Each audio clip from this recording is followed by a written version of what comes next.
diskriminasi, budaya positif. Nah, sebelum saya memulai untuk memaparkan apa itu dan bagaimana, mari kita dengarkan dulu pembukaan dari Bapak Sahwani selaku wakil dari Bapak Kepala Sekolah. Monggo Pak Sahwani.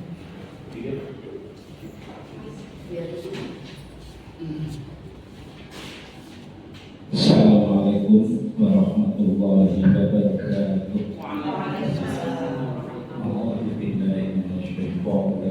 Bismillahirrahmanirrahim. Alhamdulillahirabbil alamin. Wa bihi nasta'in. Ala umuri waddin. Wassalatu wassalamu ala asyrofil anbiya'i wal mursalin wa ala alihi wa sahbihi ajma'in.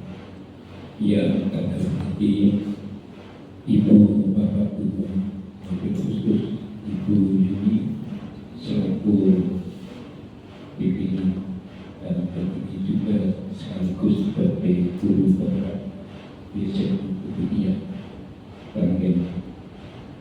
Marilah kita pertama-tama senantiasa menjadikan puji syukur kehadirat Allah Subhanahu wa Ta'ala.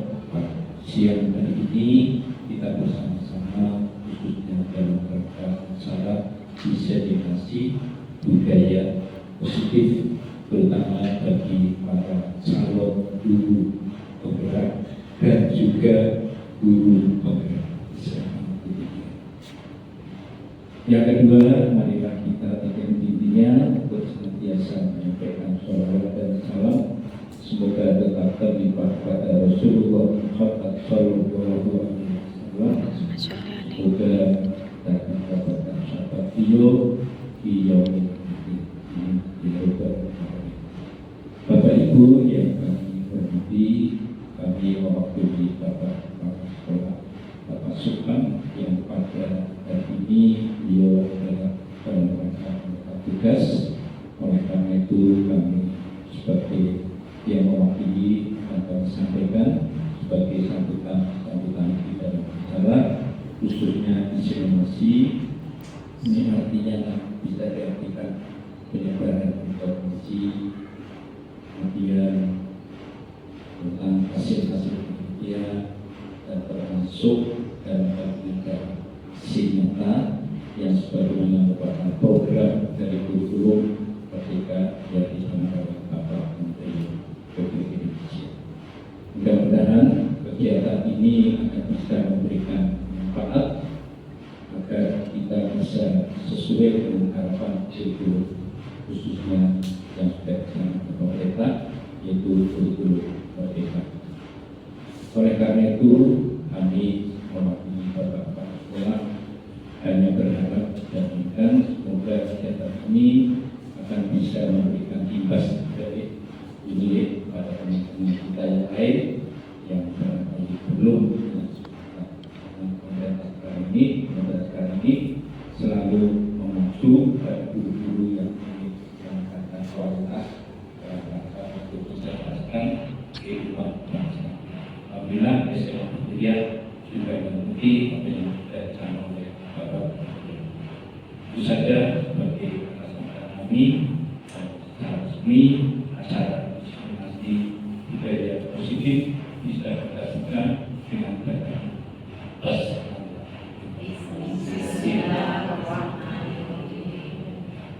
kemudian Assalamualaikum warahmatullahi wabarakatuh.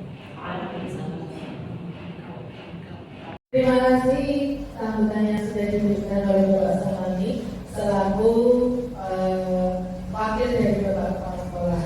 Langsung saja Bapak Ibu semuanya, hari ini saya berterima kasih sekali atas kerelaan dari Bapak Ibu semuanya untuk bisa hadir dalam rangka melengkapi tugas saya sebagai calon guru penggerak angkatan 10, di mana saya harus melakukan yang namanya diseminasi budaya positif atau menyebarkan materi mengenai budaya positif. Sebelum kita mulai Silahkan dilihat itu hasil saya sambil saya intinya di sini kita hanya sharing ya. Saya berusaha memberi pengetahuan informasi kepada Bapak Ibu semuanya mengenai budaya politik. Jika nanti ada hal yang bisa ditanyakan, bisa ditanyakan. Kau sebut tak potong sih? Bukan merdeka. Kenapa saya awali dengan merdeka? Saya ingin sedikit memberikan pengetahuan saya kepada Bapak Ibu semuanya. Kita kan kurikulum merdeka, ya kan? Orang pasti beranggapan naik merdeka itu harus pemikirannya bebas dari segalanya, bebas bertindak, bebas berbuat sesuka hatinya. Namun sebetulnya konsep merdeka sendiri menurut Ki Hajar Dewantara itu tidak demikian, bukan bebas dalam artian terlepas dari sebuah perintah, tapi sebetulnya kita disuruh untuk cakap, untuk pandai, memerintah diri sendiri. Gitu. Intinya itu. Jadi kurikulum merdeka bukan berarti kita bebas dari segala perintah, dari segala sesuatu aturan, namun sebetulnya di sini kita harus cakap, harus pandai untuk memerintah diri kita. Memerintah sebagai apa? Ya, sebagai guru yang baik itu yang bagaimana, menjadi guru yang baik itu yang bagaimana, itu kita sendirian memerintah. Gitu. Jadi bukan aturan yang dengan segala tetek bumi, aturan yang sudah diatur, kita mengikuti aturan itu, tapi di sini kita memunculkan suatu keyakinan dalam diri kita. Kita harus pandai untuk membuat diri kita lebih baik, lebih berkarya, lebih baik daripada sebelumnya. Dalam hal apa? Mengajar kepada siswa atau melaksanakan pendidikan sesuai dengan konsep pendidikan Ki Hajar Dewantara, berpihak pada murid. Itu kuncinya yang pertama. Jadi jangan berpikir merdeka itu bebas segalanya, tapi justru merdeka itu membuat diri kita cakap, pandai untuk memimpin diri kita. Oke?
kemudian itu ada video dan ada buat keyakinan kelas.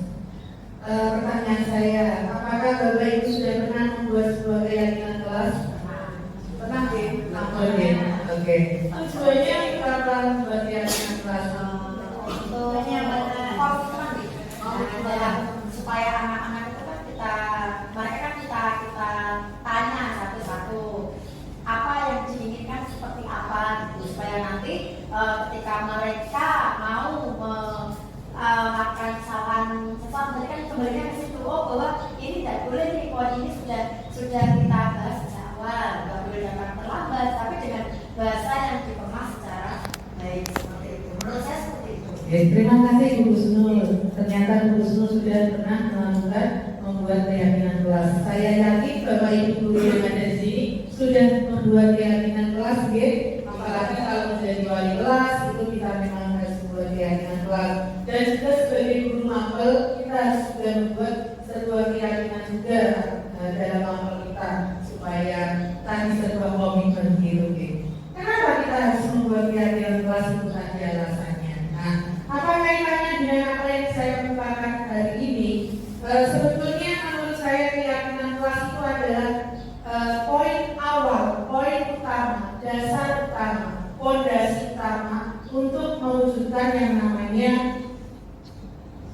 budaya positif. Jadi kalau boleh saya menuliskan, ini skemanya seperti itu. Jadi dari awal keyakinan kelas, kemudian kita membentuk disiplin positif, akhirnya terbentuk sebuah budaya positif.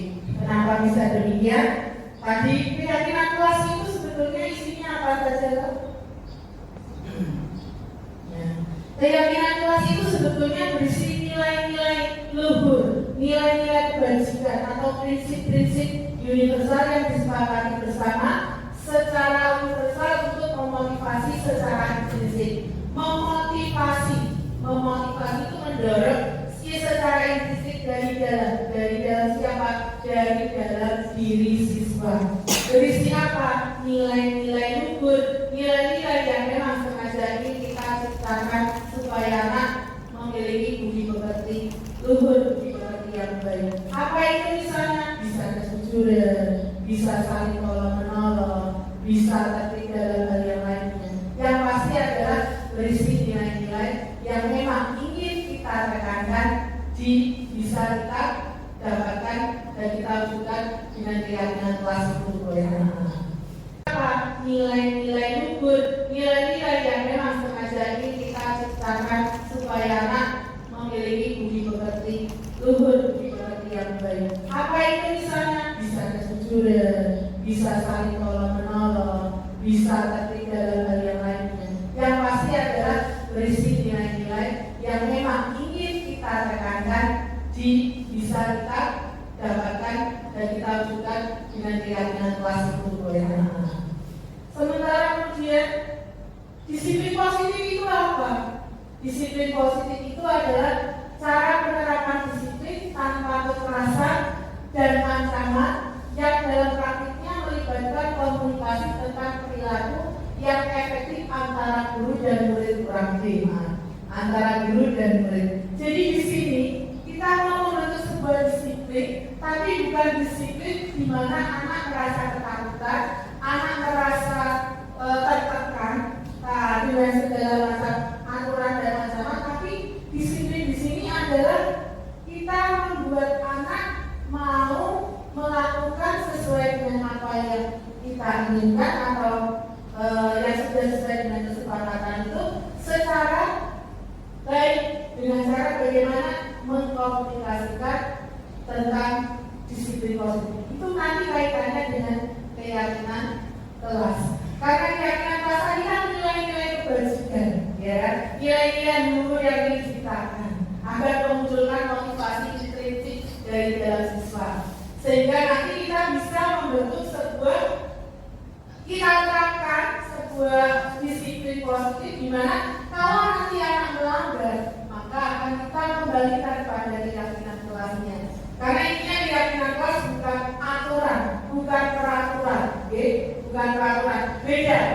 Maka di sini mudah-mudahan di tahun ke depan kita bisa merubah kata peraturan itu dengan keyakinan atau kesepakatan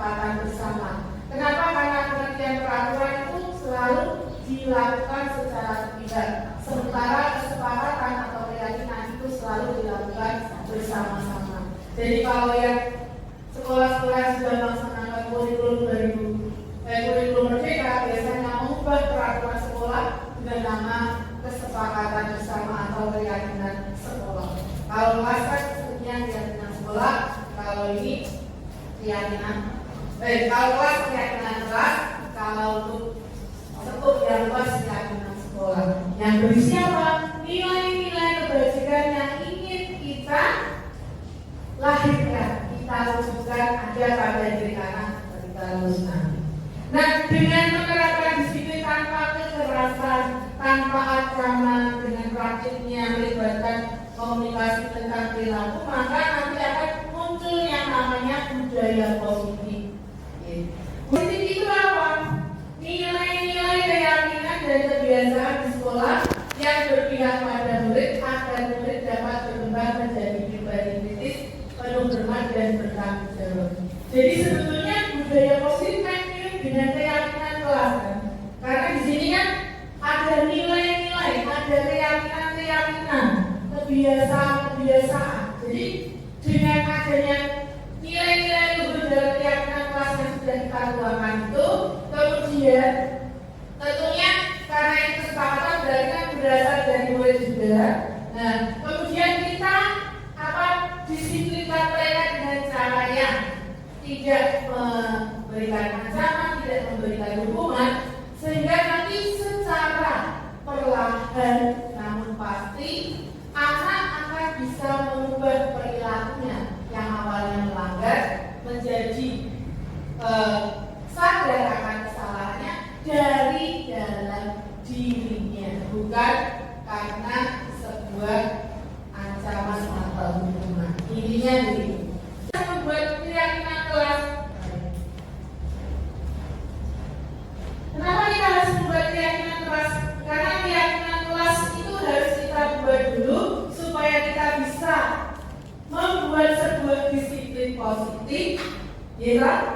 Baru nanti kalau disiplin positif sudah kita terapkan akan membentuk sebuah budaya yang positif tentunya. Jadi intinya di situ mengapa mulai saya melakukan keyakinan kelas.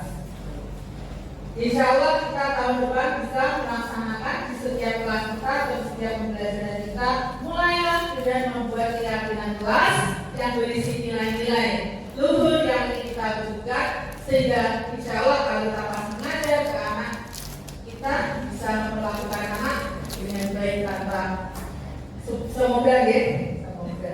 Nah, sekarang nih yang tadi saya hanya menjelaskan mengenai keyakinan kelas akan mewujudkan sebuah disiplin positif. Disiplin positif akan mewujudkan sebuah budaya positif.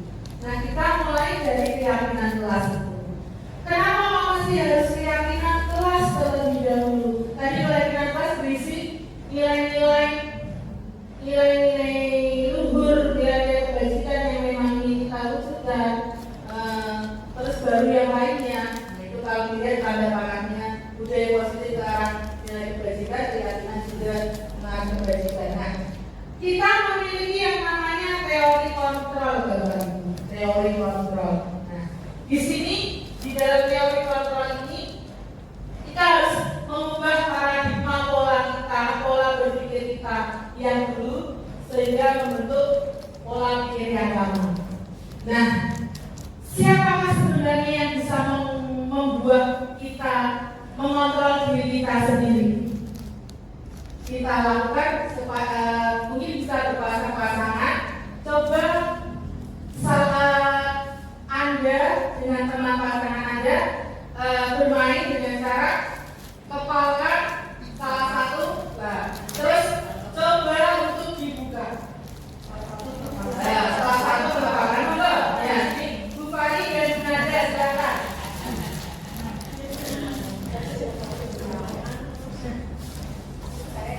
Ya, silakan.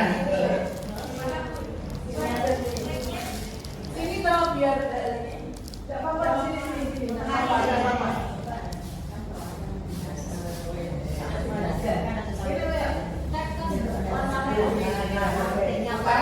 Bu Nadia yang mengepal. Bukan jenengan sambil pegang uang 100.000.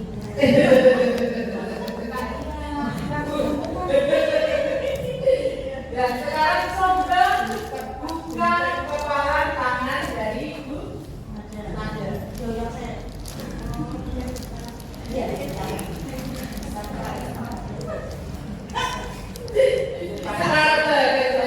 Sekarang dia buka ini apa?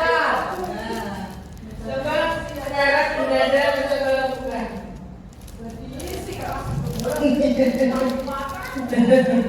Oke, sekarang saya tanya pada Bu Nada, alasan Bu Nada mengapa tidak mau membuka kepalan tangannya?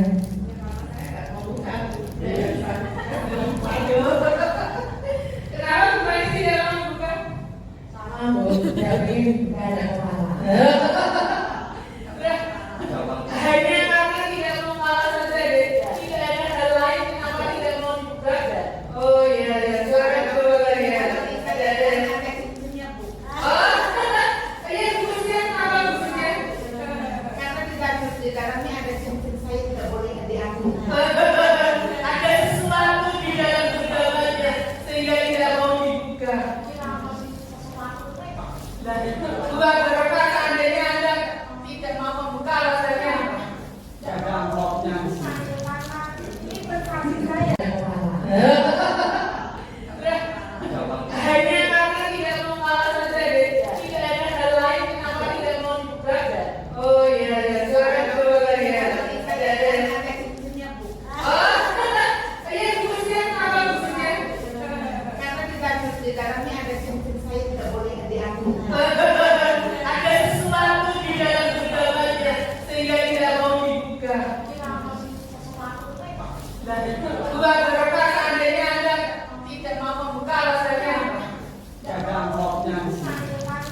Ini berkasih saya.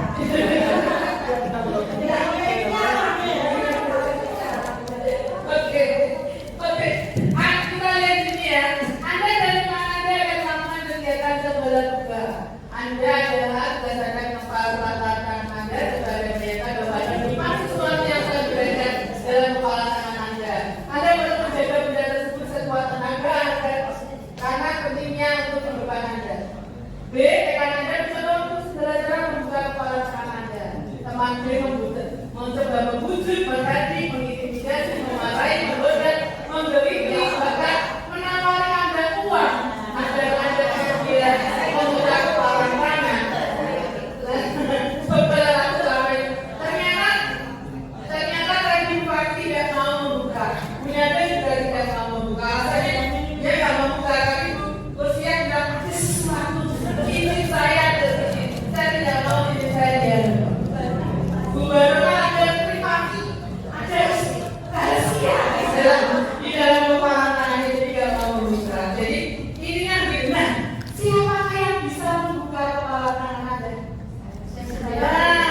Jadi di sini yang bisa membuka kontrol diri kita adalah diri kita sendiri. Nah ini nanti kaitannya ke depan. Nah kalau anak melakukan suatu tindakan, kenapa dia sering terlambat? Bu, jika waktu di Senin di gedung di tempat pusat, di bangunan gelari, di gedung macam-macam. Kalau dia itu belum mau membuka keinginannya untuk berubah, maka tidak akan berubah. Itu namanya dia masih keras dengan kontrol dirinya. Nah kita coba mengajak dia untuk membuka kontrol diri dengan apa? Nanti yang akan kita bahas gitu, oke? Jadi pada dasarnya setiap manusia itu memiliki kontrol diri. Siapa yang bisa membukanya? Hanya dirinya sendiri. Terus apa itu? Mari kita mengubah pola mas stimulus respon menjadi teori kontrol. Nah, di mana dalam stimulus respon itu menganggap bahwa semua kebutuhan kita sama, semua. Nah, tapi di dalam teori kontrol, secara realitas kebutuhan kita masing-masing itu berbeda. Terus dalam stimulus respon, semua orang melihat dalam yang sama. Sedangkan dalam teori kontrol, setiap orang memiliki gambaran yang berbeda. Dalam stimulus respon, kita mencoba mengubah berpandangan sama dengan kita. Tapi dalam teori kontrol, kita berusaha memahami pandangan orang lain tentang dunia. Jadi, kalau dilihat dalam stimulus respon ini, seolah-olah kita bisa mengubah orang sesuai dengan keinginan kita. Oke? Dengan apa? Ya dengan stimulus, dengan respon, dengan rangsangan, dengan ancaman dan seterusnya. Ya, kalau bisa dibaca dari awal sampai akhir. Nah, terakhir itu metode berpikir menang kalah. Saya pasti menang, saya pasti kalah. Saya menang, aku berani gue mengikuti saya. Kalau cara yang kalah, saya yang mengikuti Anda. Gitu ya. Sementara kalau kita lihat konsep yang kuning itu dalam teori kontrol, semua perilaku memiliki hanya Anda yang bisa mengontrol diri Anda. Anda tidak bisa mengontrol orang lain.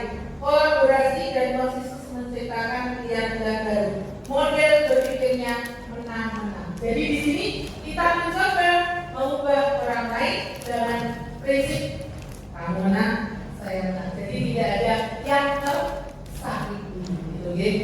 Jadi kedepannya mari kita ubah stimulus respon yang dulu pernah berkembang, kita ubah lagi dengan teori kontrol ini. Bahwa intinya semua kebutuhan, setiap orang memiliki kebutuhan berbeda, setiap orang memiliki cara yang berbeda, setiap orang itu memiliki pandangan berbeda, dan setiap perilaku kita pasti ada tujuannya. Hanya diri kita yang bisa mengontrol kita sendiri, dan kita tidak bisa mengontrol orang lain. Tetap berkolaborasi, dan yang terakhir adalah berpikirnya model win-win solution. Berpikirnya menang-menang. Jadi di sini kita mencoba mengubah orang lain dengan prinsip kamu menang, saya menang. Jadi tidak ada yang tersakiti. Gitu. Jadi kedepannya mari kita ubah stimulus respon yang dulu pernah berkembang, kita ubah lagi dengan teori kontrol ini. Bahwa intinya semua kebutuhan, setiap orang memiliki kebutuhan berbeda, setiap orang memiliki cara yang berbeda, setiap orang itu memiliki pandangan yang berbeda, dan setiap perilaku kita pasti ada tujuannya. Hanya diri kita yang bisa mengontrol kita sendiri, dan kita tidak bisa mengontrol orang lain. Tetap berkolaborasi, dan yang terakhir adalah berpikirnya model win-win solution. Langsung di sini. Tadi teori kontrol, terus kemudian ada kebutuhan dasar manusia.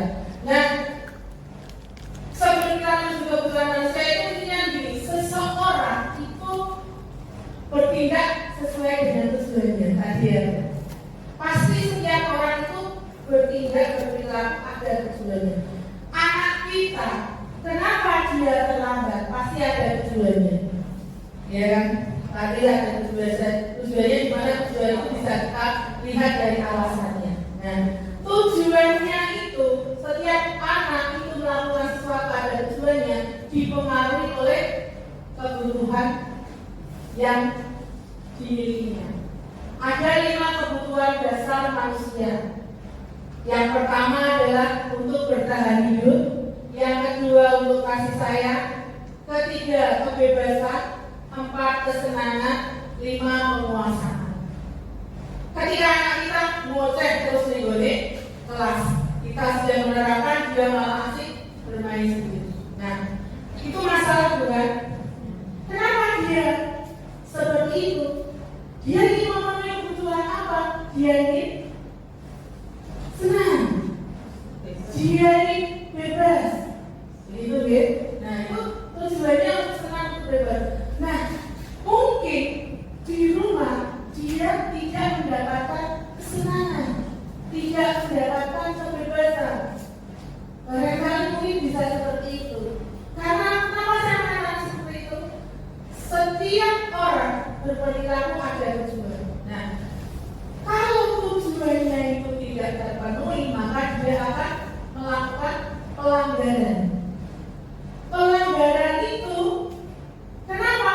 Karena salah satu kebutuhannya tidak terpenuhi. Jadi kalau anak kita tadi yang gojek sendiri di dalam kelas. Mungkin salah satunya juga kurang kasih sayang. Dia kepengen diperhatikan dengan guyon, dengan temannya, maka mungkin akan diperhatikan. Diolah juga oleh gurunya. Mungkin kebutuhan dia akan kasih sayang itu kurang disayang oleh orang tuanya mungkin, atau orang tuanya sibuk bekerja, jadi pagi semua berangkat kerja, pulang tidak ada siapa-siapa, begitu seterusnya, hanya ketemu kalau sore dan dia segala sesuatu terpenuhi, tapi untuk kasih sayang kurang, jadi dia seakan-akan merasa gitu. Jadi ini ya Bapak Ibu, selain kita harus mengubah paradigma kita menjadi teori kontrol, kita harus memahami 5 kebutuhan dasar manusia. Bahwa setiap manusia itu memiliki 5 dasar kebutuhan. Jadi setiap kita nanti menemukan sebuah persoalan, maka kita bisa tanyakan, adakah kebutuhan anak yang belum terpenuhi?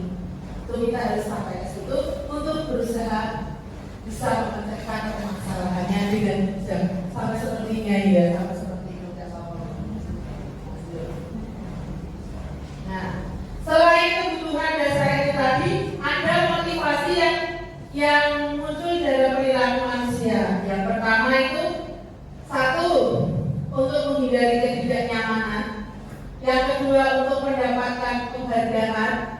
Yang terakhir, untuk menjadi kepribadian yang baik dan yang mereka inginkan dengan nilai-nilai yang percaya. Nah, di sini Bapak Ibu, untuk yang pertama dan kedua itu termasuk motivasi ekstrinsik. Nah, terus sementara yang terakhir itu adalah motivasi intrinsik. Pada awal mula keyakinan kelas tadi, kita ingin membuat anak membuat keyakinan untuk memotivasi intrinsik anak ya, memotivasi, mendorong anak untuk memunculkan rasa sesuatunya itu dari dalam diri. Nah, ketika satu anak melakukan suatu kesalahan, jangan dihukum. Jangan dihukum. Kenapa? Karena kalau pada saat dia dihukum, kamu terlambat sekarang 10 jam, 7 kali. Besok mungkin dia tidak terlambat, tapi ketika tidak ada kita, dia pasti akan melakukan lagi. Karena apa? Motivasi itu munculnya bukan dari dalam diri dia, tapi karena takut dihukum. Yang kedua, penghargaan atau imbalan. Sepintas Bapak Ibu, ketika kita itu misalnya, siapa yang bisa maju di depan? Nanti saya beri tambahan nilainya saya beri tambahan. Terus kemudian misalnya dalam permainan juara 1 akan mendapatkan hadiah sekian. Nah, sebetulnya penghargaan dan imbalan itu kurang efektif untuk mengubah perilaku seseorang. Mengapa? Perilakunya hanya berubah sesaat sementara, tapi tidak berkelanjutan. Kenapa? Karena saat dia melakukan hal yang Anda minta itu karena mengharap imbalan, mengharap sesuatu dari Anda. Tapi ketika dia tidak mendapatkan itu dari Bapak Ibu, maka dia akan kembali seperti semula. Jadi kadang-kadang kalau kita pikir sebagai guru ya wajar ya kita memberikan semacam apresiasi berupa tambahan nilai, tapi secara menurut dalam teori kontrol juga itu hal yang harus kita hindari. Nah, terus yang terakhir ini, untuk menjadi pribadi yang mereka inginkan sendiri. Nah, ini bagaimana caranya? Nanti akan kita lakukan dengan yang namanya segitiga restitusi tentang kepribadian. Jadi konsepnya nanti anak akan berubah dengan sendirinya karena kita kembalikan kepada keyakinan kelas di mana keyakinan itu merupakan kesepakatan yang sudah disepakati bersama dan harus dipertanggungjawabkan. Nah, lihat video video-video saya ya Bapak Ibu. Ini mungkin tidak bagus karena bukan aktor dan aktris. Tapi saya sudah dari Nabi.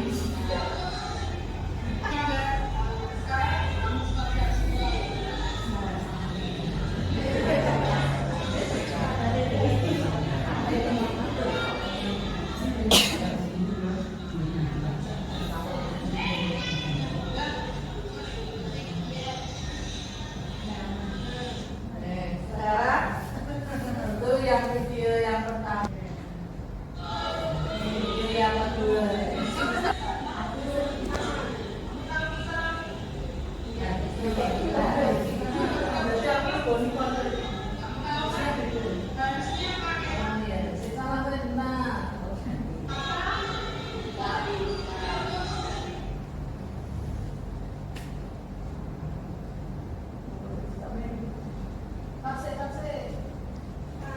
Bisnya manajer.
Video amatir saya itu Bapak demi konten.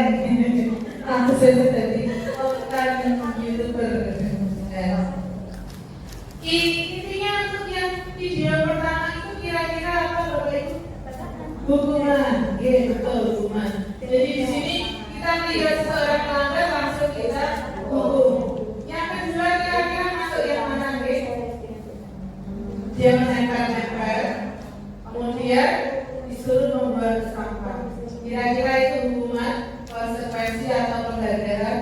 Konsekuensi. Konsekuensi, betul. Karena yang seharusnya dia lakukan kan membersihkan, dia membersihkan, dia langsung dan tidak dipermasalahkan lagi. Kemudian yang ketiga tadi, ketika seorang guru di tengah-tengah kemudian keberatan membawa bus di bantu. Tapi siapa kita? Seandainya guru tersebut memberikan dari guru tersebut sudah melakukan yang namanya memberikan apresiasi berupa penghargaan. Jadi nanti akan pastinya dia melakukan tidak kali karena ini penghargaan yang kita berikan itu tadi.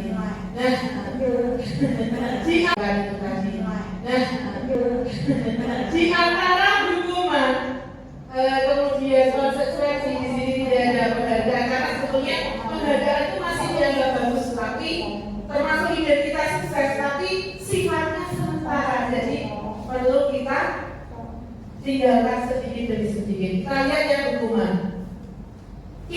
Segala sesuatu yang berbentuk hukuman itu disebut sebagai identitas yang gagal. Gagal. Kenapa? Karena itu pasti menyakitkan, tidak nyaman untuk murid, kemudian dia tidak mendapat keadilan dan anak akan tersakiti. Sementara kalau konsekuensi, sesuatu itu memang harus terjadi. Ketika anak menempelkan, kemudian disuruh mengambil buang sampah, ya memang seperti itu adanya. Terus kemudian memang tidak nyaman untuk jangka yang pendek, biasanya juga terus barangnya sama. sebaliknya itu. Tapi mungkin anak merasa bukan nyampe-nyampe mau aku seneng kartun dengan aku lewat tadi maksudnya, jadi kan agak tidak nyaman juga. Namun tidak tersakiti, tidak sampai ke fisik. Biasanya kalau hubungan lebih ke fisik kalau baju. Nah, di sini dimunculkan sebuah restitusi Bapak Ibu.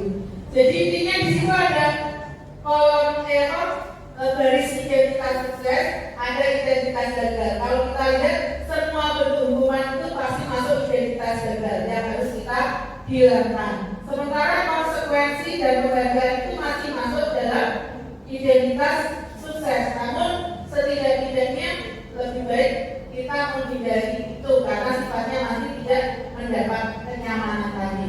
Nah, yang disarankan untuk membentuk sebuah disiplin kita menggunakan yang namanya restitusi. Restitusi itu merupakan pilihan menguatkan murid untuk jangka panjang, korban juga akan mendapatkan ganti, kemudian murid juga akan mendapatkan penguatan. Selanjutnya itu dilanjutkan restitusi juga masalah bisa terpecahkan dan seterusnya. Lanjut ya, nah itu juga sampai dengan terakhir Bapak Ibu. Jadi intinya di sini karena hukuman itu masuk dalam kolom identitas gagal, maka intinya sebaiknya kita tidak melakukan yang namanya hukuman. Apapun bentuknya yang menyinggung soal fisik anak jangan kita gunakan karena itu sifatnya sangat sementara dan sangat menyakitkan. Itu akan membentuk kedepannya 5 tahun yang akan datang itu akan membekas Bapak Ibu. Saya masih ingat ketika saya disuruh membuat segitiga usia, apresiasi usia. Itu kami diminta untuk mengingat kejadian yang pernah dialami ketika SD yang tidak menyenangkan dan kejadian yang menyenangkan. Ternyata saya masih ingat kejadian yang tidak menyenangkan saat saya SD di umur saya yang hampir 50 tahun, di mana saat itu umur saya baru 8 tahun.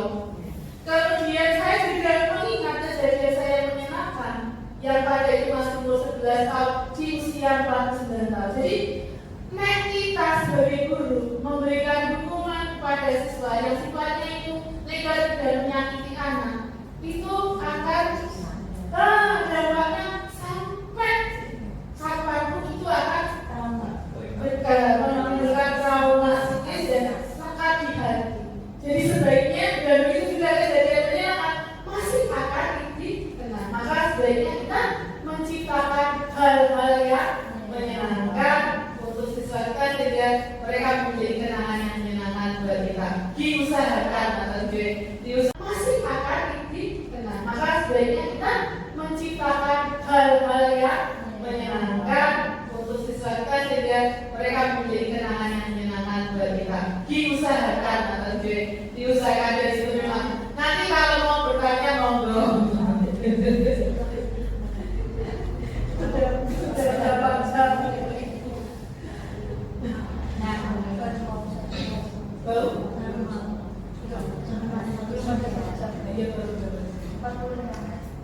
Beberapa tokoh tindakan dulu termasuk hukuman atau konsekuensi.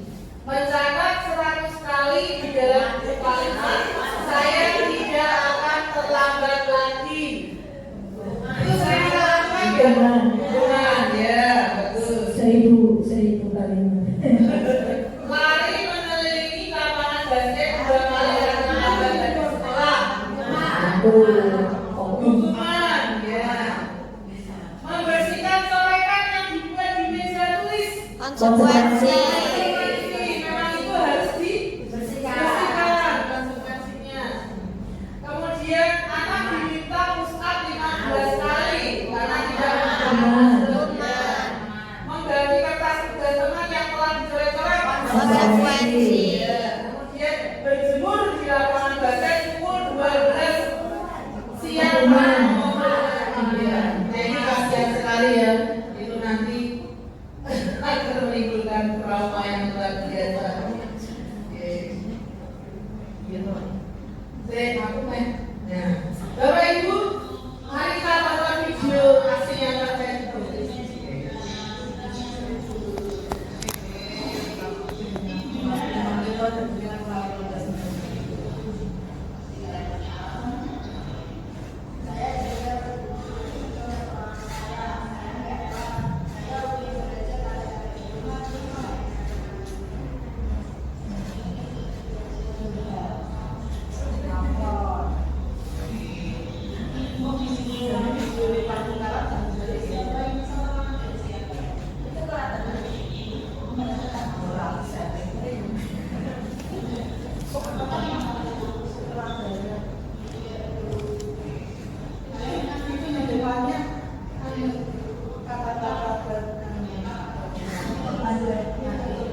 Oke, tadi sudah kita lihat sebuah video di mana video itu menggambarkan mengenai sebuah tindakan yang dilakukan oleh seorang guru dalam menyelesaikan sebuah permasalahan, di mana guru tersebut nanti menggunakan langkah-langkah segitiga restitusi. Tadi sudah saya dijelaskan di depan bahwa sebaiknya kita hilangkan hukuman, kita konsekuensi sebaiknya juga kita hindarkan. Sebaiknya untuk menghadapi atau menyelesaikan suatu masalah kita bisa menggunakan dengan restitusi. Restitusi bukan untuk menebus kesalahan, tapi untuk belajar dari kesalahan. Restitusi itu fungsinya memperbaiki hubungan. Restitusi itu tawaran, bukan paksaan. Restitusi itu menuntun untuk melihat dari dalam ke dalam. Restitusi itu mencari kebutuhan dasar yang mendasari tindakan. Restitusi diri adalah cara yang terbaik, dan seterusnya. Restitusi mengembalikan siswa yang berbuat salah kepada kelompoknya. Jadi intinya, restitusi itu adalah menyelesaikan permasalahan, mencoba membuat anak menyadari kesalahannya dari dalam dirinya sendiri, sehingga nanti dia bisa kembali ke kelompoknya dengan baik, tanpa merasa disudutkan, terhakimi, terzalimi, dan seterusnya. Nah, bagaimana langkah-langkah segitiga restitusi tadi sesuai dengan video yang sudah saya bukakan? Oh ya, ini video kedua deh, sama A1. Tadi tanya ya, yang laki-laki ini laki-laki.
Jadi tadi video tadi itu adalah salah satu cara kita menyelesaikan sebuah masalah dengan menggunakan segitiga restitusi. Yang pertama kita lakukan adalah di paling bawah itu menstabilkan identitas. Yang kedua, validasi tindakan yang salah, dan yang terakhir menanyakan keyakinan. Nah, pada awal mula ketika anak bersalah tidak langsung kita marah-marahi, tapi kita menstabilkan identitas. Kita minta anak untuk menceritakan apa yang sudah dia lakukan, gitu. Terus kemudian meminta dia menyatakan alasannya kenapa dia melakukan itu. Nah, baru pada validasi tindakan itu kita nanti menanyakan kepada dia alasannya, apakah itu sudah benar, apa sudah betul apakah itu tidak efektif atau tidak. Terus dengan cara yang bagus ya, baru kemudian setelah anak mencoba nyaman dan seterusnya, baru kita lakukan yang namanya menanyakan, apakah kamu ingat keyakinan kelas kita? Ada nggak yang seperti itu? Tidak. Nah, maka anak nanti berusaha untuk menyadari kesalahannya, muncul dari motivasi intrinsik yang ada dalam dirinya. Menjaga ketertiban dengan memberikan hukuman atau akibat, biasanya langsung sesuai dengan bukti-bukti. Sesuai ini kamu lakukan ini kan? Nah, kamu harus bagaimana sudah lakukan. Nah, itu pemantauan seperti itu. Nah, yang terakhir, nah sebagai manajer.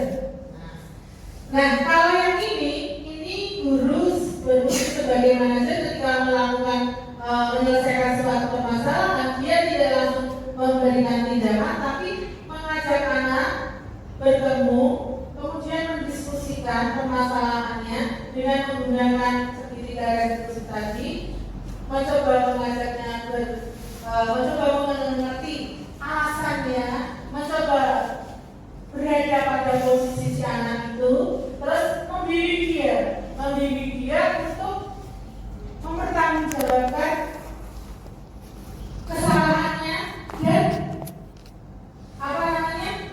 dengan cara kamu itu misalnya, kamu tahu nggak seperti kasusnya Daru tadi ya, yang diperankan oleh Yusuf tadi.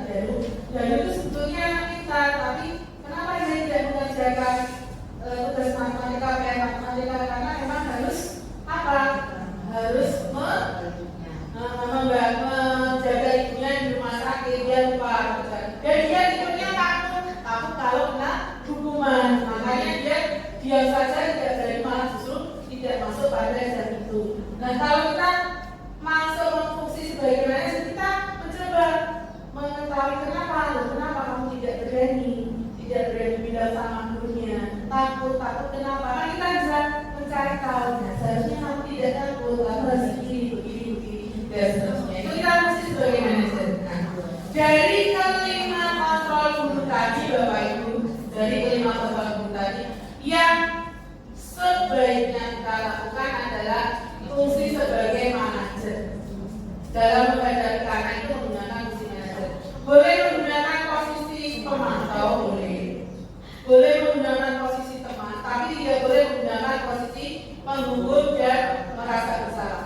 Tapi dari teman, pemantau dan manajer, yang paling bagus kita gunakan adalah manajer. Kita harus bisa menggunakan itu. Kalau belum, kita sebagai pemantau. Oke? Jangan membuat mereka merasa bersalah sebagai pemantau. Nah, kita apa Bapak Ibu? Kita gabungkan fungsi kontrol kita sebagai manajer dengan menggunakan langkah-langkah segitiga restitusi tadi, sehingga nanti pada saat kita menyelesaikan masalah, anak tidak merasa terhukum, tidak merasa teraniaya, tidak merasa terhakimi, tapi dia datang menghadap kita dengan nyaman, dengan enak, sehingga akan muncul pernyataan-pernyataan dia, alasan-alasan dia yang masuk akal, dan kita mengarahkan kepada keyakinan kelas yang sudah kita buat atau keyakinan yang sudah dibuat. Jadi pada intinya yang harus kita lakukan dulu apa? Membuat keyakinan. Jadi kalau kita mengatasi masalah anak, kok kita belum membuat keyakinan? Yo, artinya kita sebagai penghukum lagi bisa bocah cedera, membuat rasa bersalah juga ada seterusnya. Tapi kalau kita mau melaksanakan fungsi kontrol kita sebagai seorang manajer dan menggunakan segitiga restitusi untuk mengatasi permasalahan yang ada pada siswa kita, insya Allah nanti anak-anak kita akan sadar, termotivasi secara intrinsik dari dalam dirinya untuk merubah perilakunya dan tidak mengulangi perilakunya. Itu seperti itu. Jadi sesuai dengan awal tadi saya mengatakan Bapak Ibu bahwa pada dasarnya kalau kita ingin membentuk sebuah budaya positif, di mana budaya positif itu adalah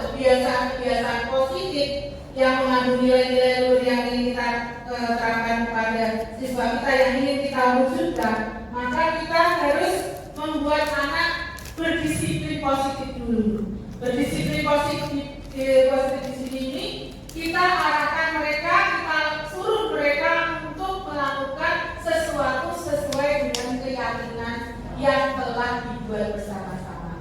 Jadi menurut saya, pertama kita lakukan sebelum kita mengajar atau sebelum kita melakukan sebuah tindakan, mari kita buat sebuah keyakinan yang merupakan kesepakatan dari kita dengan siswa-siswa kita, hendak kemana kita menginginkan kelas kita itu menjadi apa dan sebagainya, nilai-nilai kebajikan apa yang ingin kita munculkan kepada siswa kita. Nah, dengan keyakinan itu, insya Allah siswa bertanggung jawab melakukan keyakinan itu sehingga terbentuk disiplin positif. Kalau sudah terbentuk disiplin positif dan semuanya menjadi kebiasaan yang muncul dalam diri sendiri, bukan atas paksaan, hukuman, pembelajaran dan seterusnya, tapi dari diri sendiri, insya Allah akan membentuk sebuah budaya positif. Nah, jadi intinya seperti itu Bapak Ibu. Nah, sebelum saya mengakhiri, aku menyiapkan apa masuk. Nah, sebelum saya mengakhiri, saya ingin meminta dari salah satu Bapak atau Ibu guru untuk apa yang merefleksi apa yang sudah kita lakukan hari ini dengan pertanyaan-pertanyaan yang sudah sudah saya siapkan. Hal apa yang telah Anda dapatkan dari diseminasi hari ini? Bagaimana perasaan Anda yang Anda rasakan setelah mengikuti diseminasi ini? Hal baru apa yang dapat merubah paradigma Anda setelah mengikuti diseminasi hari ini? Dan tindakan ke depan yang Anda lakukan ke depan itu apa? Barangkali salah satu Bapak Ibu guru bisa memberikan refleksinya. Bu Susi, Tanya monggo. Kan siswa itu kan punya karakternya ya. Kita kan hanya kan menyesuaikan dengan karakter siswa gitu ini. Nah, kan itu kan kayak ada yang kayak Inso, ada yang kayak Sugeng, kan? Jadul. Ada yang kayak yoga ya kan. Seharusnya tapi kan kita nggak boleh jadi pemukul gitu. Nah, dengan berbagai macam karakter itu apakah bisa ya, apakah bisa dengan misalnya tadi kita harus sebagai manajer yang paling bagus ya, apa benar. Jadi padahal kan tadi kayak misalnya Sugeng diajak diskusi aja kayaknya kita sudah spesifis dulu ya. Oh dulu aja belum tentu mau ya, belum tentu orang diri. Gimana dengan berbagai macam karakter, apalagi sekolah kita ya, sekolah kita kan maksudnya anak-anaknya bukan yang pilihannya ya kan, banyak ya, banyak dari latar belakangnya banyak gitu aja ya. jadi menghadapi Sugeng Oke. Pertanyaan saya kembalikan. Bu Susi, apakah Bu Susi pernah meminta Sugeng duduk manis berdua, kemudian bercakap-cakap secara pribadi untuk menanyakan kenapa dia melakukan itu, kenapa alasannya apa dan seterusnya? Enggak pernah. Ya. Setiap kali saya satu ucap menjawabnya 5 kali. Bapak Ibu, apa yang Bapak Ibu rasakan, yang lakukan itu pasti sudah saya lakukan. Sesuai dengan teorinya. Maka sebetulnya kita melakukan segitiga restitusi itu tidak langsung in front of teman-temannya, tidak di tempat yang sama, di situasi yang sama. Artinya tidak pada saat dia melakukan kesalahan. Kita panggil, ya, kita panggil, jadi diajak berdiskusi. Kita panggil,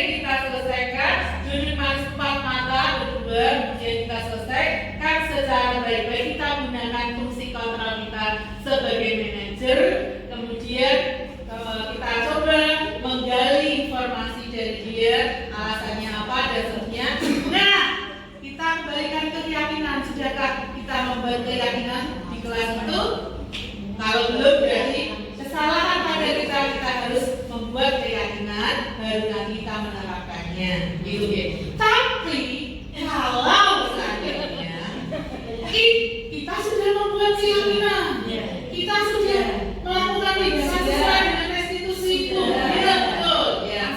Tapi kok gamblang, ya. Itu karakter. Apa jawabannya? Pertanyaan itu sudah pernah kami diskusikan di ruang kolaborasi, diskusi dengan Fasil dan juga dengan narasumber Institut Nasional ya, Pak Sunartono dan Fasil saya Bapak Rizal Zaidi. Kalau Bapak Rizal mengatakan, Bapak Ibu, kalau secara manusiawi dan teori itu tidak berhasil, sudahkah kita melakukan usaha yang ke atas? Maka dari itu jangan susah jangan patah semangat, kita tetap berusaha berubahnya secara manusia ke manusia. Tapi kita di sela-sela doa kita wajib mendoakan anak kita semoga terbuka hatinya, semoga dia bisa berubah menjadi yang baik. Itu kan doa kita. Mungkin tidak saat ini, mungkin besok. Tiba-tiba kita mendengar sudah menjadi polisi. Alhamdulillah. Dari mana itu? Mungkin dia ingat kata-kata Bu Susi pada saat itu yang tidak dia langsung dia terapkan. Mungkin setelah lulus baru dia sadar. Mungkin ya baik itu jawaban saya. Kemarin juga begitu. Tapi selama dia masih bersekolah di tempat kita dan masih menjadi tanggung jawab kita, maka kita harus berjuang, bersemangat untuk membimbing dia, karena pendidikan itu menurut Ki Hajar Dewantara itu menuntun murid sesuai dengan kodrat alam dan kodrat zaman menuju selamat dan bahagia. Karena dia selamat di mana? Selamat dan bahagia di dunia. Tapi intinya siapa yang bisa merubah hanya dirinya? Kita hanya menuntun. Opi salah mah, pengen kinangan menggolong. Itu kita hanya bisa begitu. Siapa yang membuat sukses? Diri dia sendiri, bukan kita. Karena tugas kita menuntun. Menurut Pak Ki Hajar Dewantara, tugas kita itu menuntun. Pada dasarnya anak itu lahir, ya ini sedikit cerita. Karena kan teori pembelajaran yang mengatakan bahwa anak itu muncul lahir itu seperti sebuah kertas kosong. Nanti kita yang nyoret-nyoret. Itu ternyata tidak seperti itu. Menurut Ki Hajar Dewantara, anak itu lahir sudah dengan goresan-goresan yang dibawanya sejak lahir. Dan goresan-goresan itu akan menebal sesuai dengan apa yang dia alami secara kodrat zaman dan kodrat alamnya. Dan kita sebagai guru juga bertugas menebalkan garis itu. Misal anak sejak lahir dia memang pandai matematika, atau mungkin pandai menggambar, mungkin hobi menggambar, ya kan? Nah, kalau kita suruh nyanyi kan tidak mungkin, maka kita arahkan dia untuk ke menggambarnya, sehingga lama-lama dia akan menebalkan kepandaiannya itu akan menjadi lebih pintar, menjadi lebih mahir pada saat itu.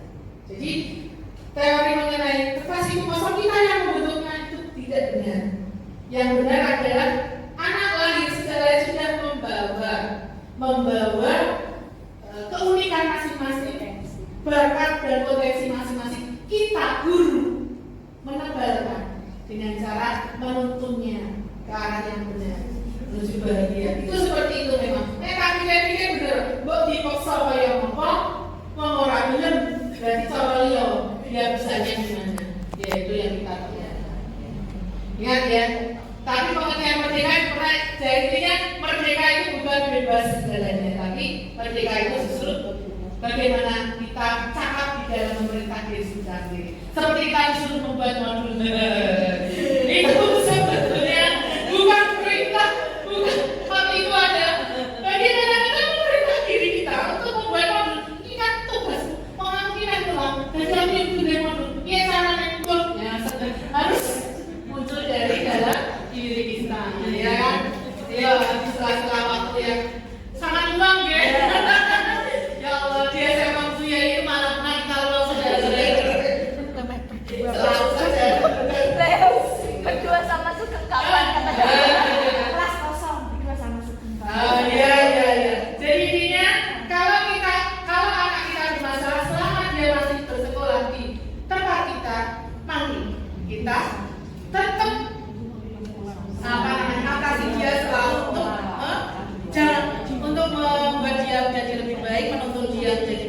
Dan tapi kalau misalnya masih mentok ya kita tetap ingat yang di atas ya.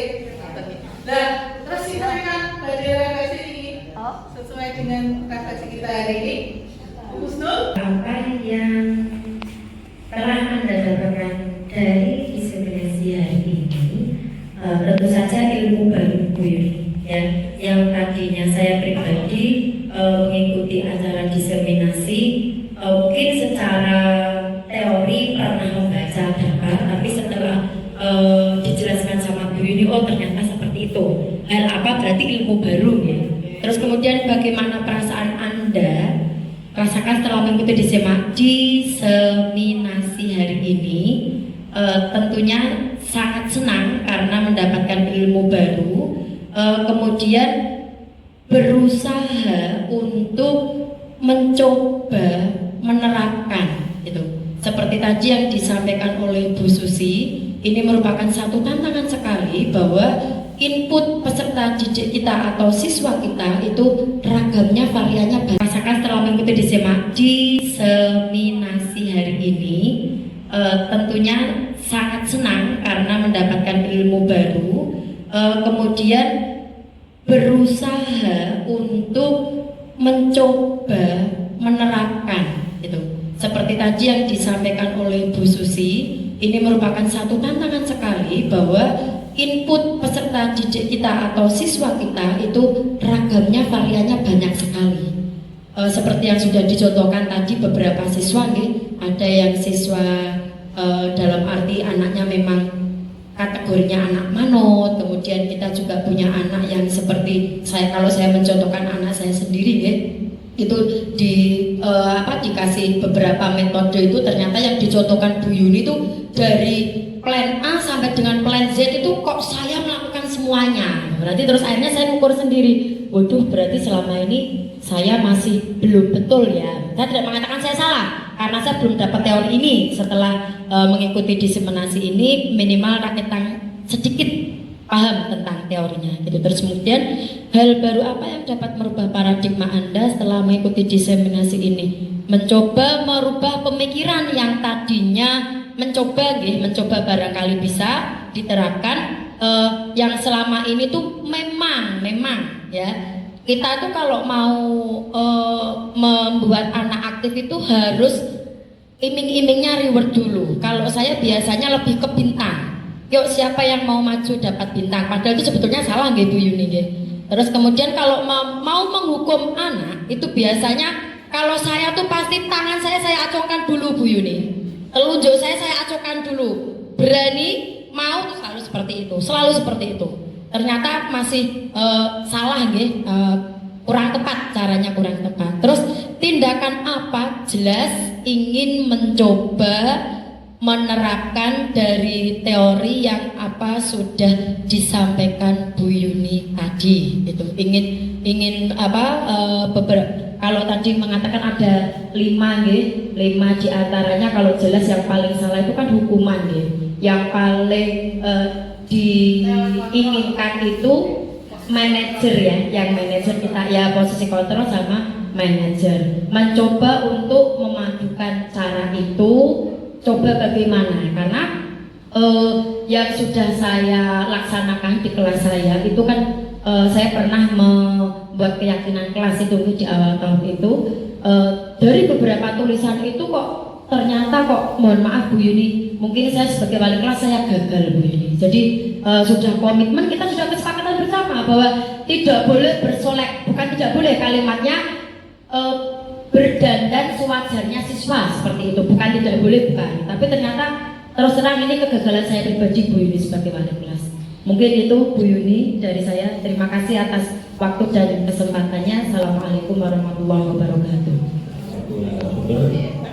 Terutama yang kaitannya dengan tindakan depan yang akan Anda lakukan adalah saya tadi saya sepakat dengan Bu Husnul. Jadi memang ini pentingnya kita harus berubah paradigma cara pandang kita tentang isu yang hubungan masalah itu seperti saya sendiri saya melakukan tindakan kemudian anak kalau terlambat saya suruh ke sekolah.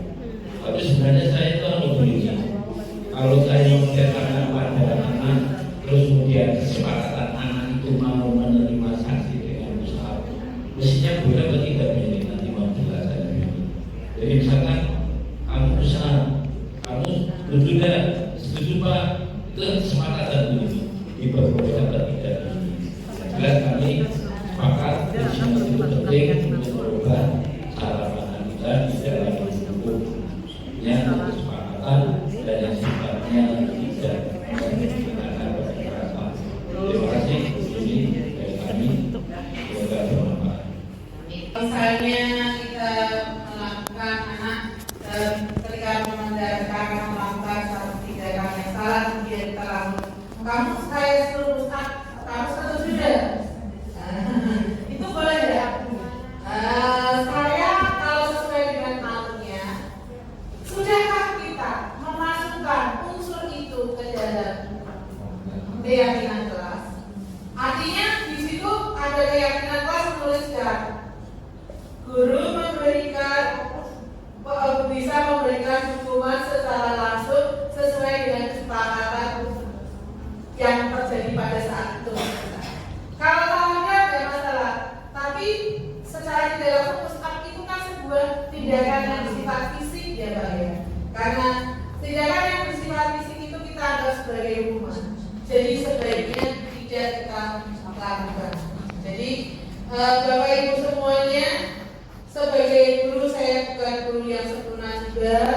Saya juga bukan seseorang yang sudah melaksanakan seperti apa yang saya sampaikan tadi. Di sini kita sama-sama belajar. Tugas saya, fungsi saya adalah menyebarkan tema 1.4 modul 1.4 mengenai budaya positif, di mana setidak-tidaknya dapat memberikan wacana baru, pemahaman baru Bapak Ibu semuanya mengenai budaya positif, seperti apa budaya positif itu. Nah, karena tadi saya mengatakan awalnya adalah kita harus membuat keyakinan kelas. Itu kalau skupnya kelas, kalau dalam sekolah kita ingin membentuk budaya positif sekolah, berarti kita harus membuat keyakinan sekolah, ya, yang berupa kesepakatan guru, murid, dan juga seluruh komponen sekolahan. Nanti dipajang, dituliskan dalam satu lembar kertas yang ditandatangani oleh kepala sekolah, kemudian kita pasang.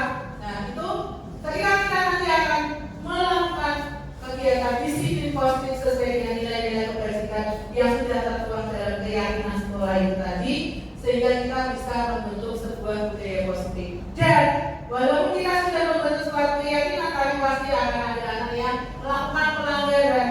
Nah, sebaiknya untuk membuat anak menjadi jera, berubah perilakunya, mari kita gunakan segitiga restitusi untuk mencoba memecahkan permasalahan. Karena di dalam segitiga restitusi ini kita memecahkan masalahnya, mengajak anak berdiskusi, mencari solusi permasalahan bersama, dan mengembalikannya dengan keyakinan kelas, sehingga akan muncul motivasi intrinsik pada diri anak tersebut untuk merubah perilakunya.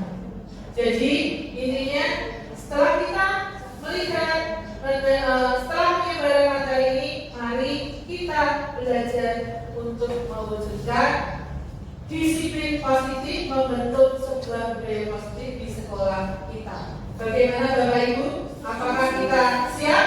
Siap. Oke. Mudah-mudahan di tahun 2024-2025, tahun ajaran 2024-2025 ini, sekolah kita bisa menjadi sekolah yang berbudaya positif. Semangat ya Bapak Ibu. Kita sebelum kita selesai, kita jadikan sekolah guru penggerak saja. Gimana kalau Contohnya guru penggerak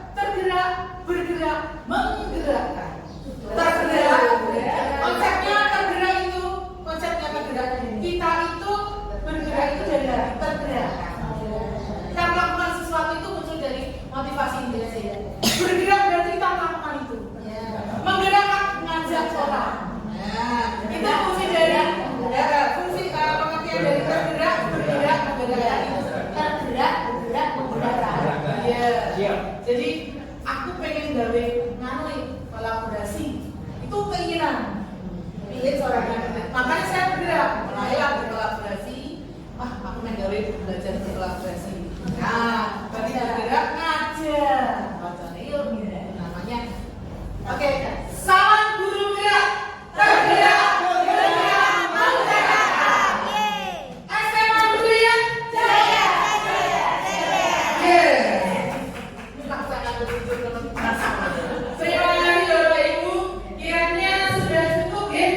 Terima kasih atas kesediaan Bapak Ibu meluangkan waktu 1 jam bersama dengan saya. Saya berharap apa yang saya sampaikan ini bisa memberikan motivasi bagi panjenengan untuk berubah,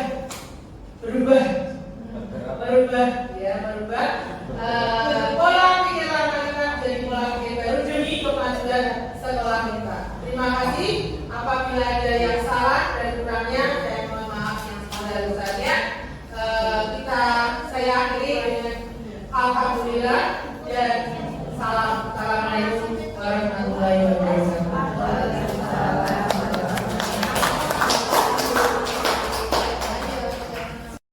Assalamualaikum warahmatullahi wabarakatuh.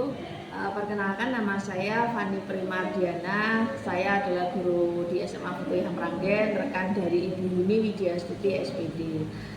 Setelah mengikuti kegiatan diseminasi budaya positif hari ini, banyak hal yang saya dapatkan, mulai dari betul-betul ilmu baru yang saya bisa dikatakan mungkin baru dengar hari ini, mengenai salah satunya adalah kalau keyakinan kelas, insya Allah guru di sini sudah melakukan. Semakin tahu bahwa keyakinan itu tidak hanya, kalau saya dulu memandang keyakinan kelas itu sama dengan peraturan, ternyata tidak, sangat berbeda. Keyakinan kelas itu bisa mengarahkan untuk menjadi sebuah budaya, menjadi disiplin positif, kemudian mewujudkan menjadi budaya positif. Ada juga yang saya pelajari yaitu mengenai kontrol. Ternyata setelah saya membaca yang mengenai 5 kontrol, kalau tidak salah itu ada salah satu yang ternyata saya nggak sadar itu pernah melakukan, yaitu salah satunya mungkin pernah yang namanya tipe penghukum, ya tidak banyak, beberapa kali. Kemudian juga ternyata yang menimbulkan rasa bersalah, dan itu sering sekali bisa dikatakan saya lakukan gitu. Setelah tahu, oh ternyata ada juga yang namanya posisi pemantau, kemudian yang paling bagus adalah manajer. Dengan kegiatan hari ini saya sih berharap semoga saya bisa menjadi kontrol untuk yang manajer ya, karena semua mengharapkan siswa itu yang namanya anak kalau sampai melakukan kesalahan apapun itu pasti biasanya ada tujuan, ada alasan atau bahkan kebutuhan yang ternyata dia belum terpenuhi. Ya, salah satunya dengan pelampiasannya adalah dengan melakukan kesalahan, entah dia kemudian istilahnya anak sekarang apa ya, cari perhatian. Mungkin di rumah tidak diperhatikan orang tua, kemudian aku pengen nih diperhatikan sama guru, caper aja, pelat aja gitu. Akhirnya dari guru kalau misalkan kita tidak bisa tidak bisa memberikan penanganan yang tepat, yang harusnya mungkin anak tersebut bisa berubah menjadi lebih baik, malah karena kita salah menangani, bisa jadi malah kita memberikan hukuman. Harusnya kita memberikannya adalah kalau nggak konsekuensi, harusnya adalah restitusi. Nah ini istilah baru, restitusi, saya baru dengar hari ini. Kalau konsekuensi mungkin saya sudah pernah dengar. Kalau restitusi baru kali ini, dan saya juga tertarik. Insya Allah jelas saya berusaha untuk kedepannya akan menerapkan di saya sendiri, terutama untuk mapel matematika ya. Saya di sini kebetulan pengajar matematika ya, bisa dikatakan mapel yang ditakuti oleh siswa dan anak-anak sudah malas begitu. Semoga saya khususnya dan berharap umumnya nanti semua guru di SMA Mutia bisa menerapkan budaya positif yang sudah nanti kita sepakati bersama. Begitu, terima kasih, semangat Bu Yuni, terima kasih sekali saya sudah hari ini dan teman-teman mendapatkan ilmu yang sangat bermanfaat dan luar biasa, dan berharap bisa diterapkan di sekolah kita tercinta yaitu SMA Berduyang Meranggen. Matur nuwun. Assalamualaikum warahmatullahi wabarakatuh. Assalamualaikum warahmatullahi wabarakatuh.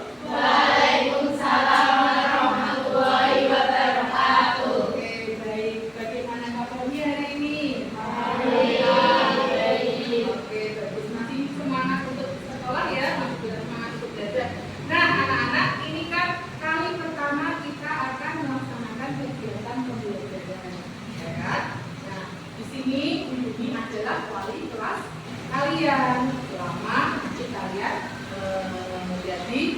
mengikuti pembelajaran di kelas 11 ini.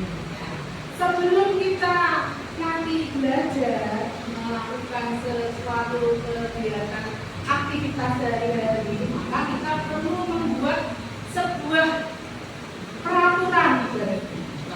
Tapi peraturan di sini bukan peraturan yang secara sepihak dibuat oleh salah seorang, tapi kita membuatnya berdasarkan sebuah kesepakatan.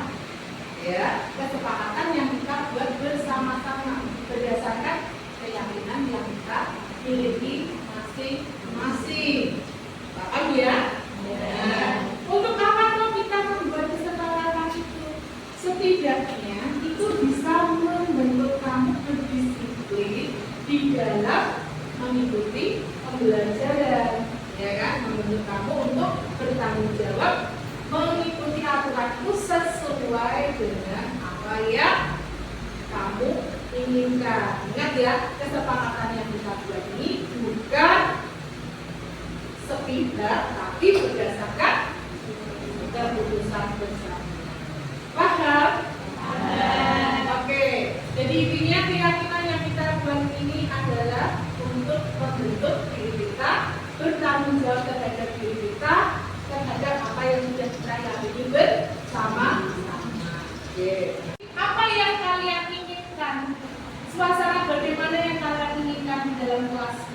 Supaya kalian memiliki kelas yang tertib, yang teratur, yang memiliki anak-anak yang bertanggung jawab. Nah, kalian bisa tuliskan keinginan kalian di sini di dalam kertas ini. Ingat, di dalam keyakinan kelas yang kita buat ini nanti atau keinginan yang kamu buat ini, jangan menggunakan kata yang negatif, tapi gunakan kalimat yang positif. Contoh, tidak boleh terlambat. Itu tidak boleh. Harusnya apa? Ganti data, tempat, waktu. Tidak boleh mencontek saat jam pelajaran, diganti dengan menjunjung tinggi kejujuran. Karena mencontek kan tidak jujur, Pak? Iya. Kita harus jujur. Gitu ya, Kak ya? Iya. Oke, silakan mengandung pernyataan yang positif.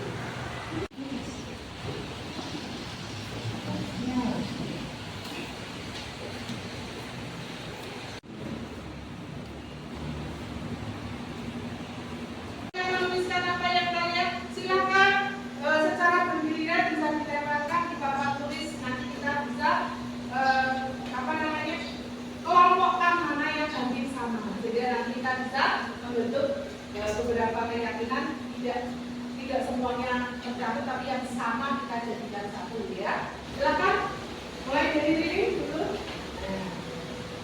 Kamu masuk ya, masuk. Ya, belajar berdua biar cepat. Ya udah langsung.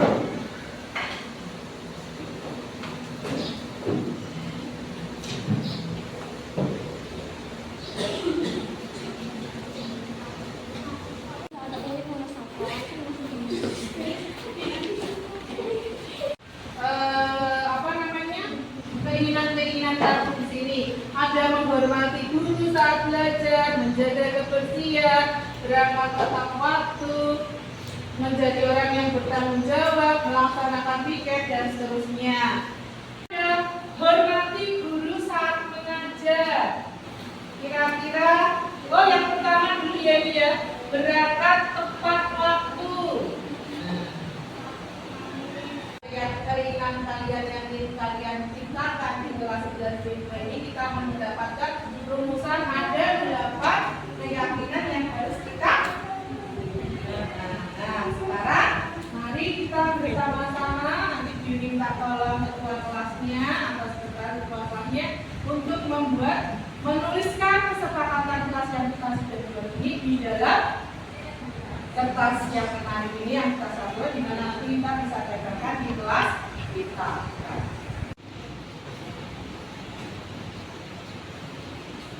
Kesepakatan atau keyakinan yang kita buat sudah kita tuangkan di dalam sebuah kertas A4 tampak menarik. Nah, supaya ini sah, dan bisa dilaksanakan secara tertib oleh kita semuanya. Yakin ya akan melaksanakan dengan sesuai dengan apa yang kalian tuliskan? Yakin? Yakin.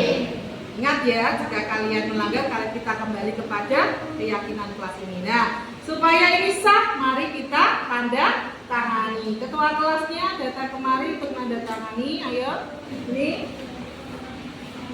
diikuti dengan Ibu Yuni.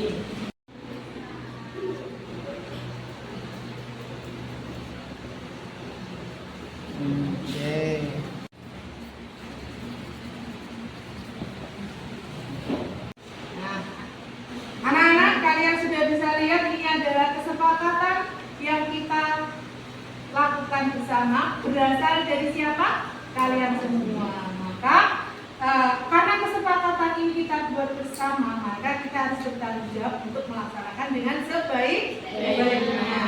Jangan sampai kita melanggarnya. Assalamualaikum warahmatullahi wabarakatuh. Perkenalkan, nama saya Dila Puspitasari dari kelas 11 B2. Setelah kelas kami membuat sebuah keyakinan kelas, akhirnya terdapat banyak perubahan pada kelas kami. Seperti kelas kami menjadi bersih, banyak teman kelas saya yang sekarang lebih rajin piket dan juga menerapkan 3S, berupa senyum, salam, dan sapa. Masih ada yang melanggar, saya selaku ketua kelas akan melaporkannya kepada wali kelas dan mungkin wali kelas akan segera menindaklanjuti. Dan dengan adanya keyakinan kelas ini, saya selaku ketua kelas merasa sangat nyaman, aman, dan juga tentram karena sekarang banyak anak-anak yang tidak terlalu berisik dan sekarang kelas kita menjadi lebih bersih dan juga nyaman. Untuk kedepannya, saya berharap bahwa keyakinan kelas ini tidak hanya dibuat oleh wali kelas saja, tetapi juga guru-guru mapel yang lainnya.